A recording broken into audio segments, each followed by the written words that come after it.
பல ஆண்டுகளுக்கு முன் இங்கிலாந்து தேசத்தின் ஒரு தேவாலயத்தின் மூத்த போதகர் திருச்சபையின் ஒரு உறுப்பினர் விசுவாசத்தில் பின்வாங்கி போய் கிறிஸ்துவுக்கு அவமதிப்பை ஏற்படுத்தும் வாழ்க்கையை வாழ்ந்து வருவதாக கேள்விப்பட்டார். அவர் விழுந்து போன நபரை தன் வீட்டிற்கு வரவழைத்தார். முறையான வாழ்த்துகளுக்கு பிறகு அவர்கள் அமைதியாக நெருப்பின் அருகே அமர்ந்தார்கள். பாஸ்டர் எதுவும் பேசவில்லை. அவர் அடுப்பிலிருந்து ஒரு எரியும் மரக்கட்டையை எடுத்து தனியாக வைத்தார். அவர்கள் இருவரும் அமர்ந்து அது படிப்படியாக அதன் பிரகாசத்தை இழந்து நெருப்பு மறைகிறதை கவனித்தார்கள். திடீரென்று அந்த அமைதி கலைந்தது. பின்வாங்கி போன சகோதரர் பேச ஆரம்பித்து, பாஸ்டர், நீங்கள் எதுவும் சொல்ல வேண்டியதில்லை. எனக்கு அர்த்தம் புரிகிறது. நான் எனக்குள் நெருப்பை மீண்டும் கைப்பற்ற விரும்புகிறேன். நான் கிறிஸ்துவிடம் திரும்பி வருகிறேன் என்று முழு அர்ப்பணத்துடன் சொன்னார்.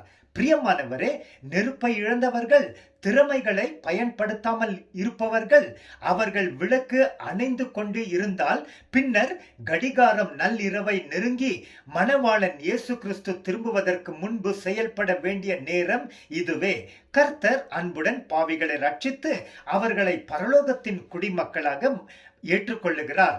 அவர்களில் ஒருவனும் பின்வாங்கி போய் நரகத்தில் சென்று அழிவது அவருக்கு பிரியம் இல்லை. விசுவாசத்தில் பின்வாங்கி போகிறவர்களுக்கு இரக்கமாய் உதவி செய்து மீட்டு கொள்ளுகின்றார். இயேசு கிறிஸ்து உரைத்தார், பிதாவானவர் எனக்கு கொடுக்கிறவர்கள் எல்லோரும் என்னிடத்தில் வருவார்கள். என்னிடத்தில் வருகிறவனை நான் வெளியே தள்ளுவது இல்லை. பிதா எனக்கு கொடுத்தவர்களில் ஒருவனையும் நான் இழந்து போகாமல் கடைசி நாளில் அவர்களை எழுப்புவதே பிதாவின் விருப்பம். யோவான் 6:37-39. இயேசு கிறிஸ்து சொன்ன ஒரு உவமையை வாசிப்போம். உங்களில் ஒரு மனிதன் 100 ஆடுகளை உடையவனாக இருந்து அவைகளில் ஒன்று காணாமல் போனால் 99 ஆடுகளையும் வனாந்திரத்திலே விட்டு காணாமல் போன ஆட்டை கண்டுபிடிக்கும் வரை தேடி திரியானோ?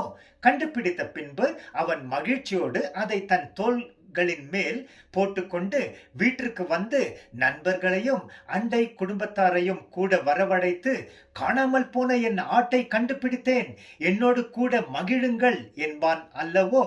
அதுபோல மனம் திரும்ப அவசியம் இல்லாத 99 நீதிமான்களை குறித்து மகிழ்ச்சி உண்டாகிறதை விட மனம் திரும்புகிற ஒரே பாவின் நிமித்தம் பரலோகத்தில் மிகுந்த மகிழ்ச்சி உண்டாயிருக்கும் என்று உங்களுக்கு சொல்லுகிறேன்.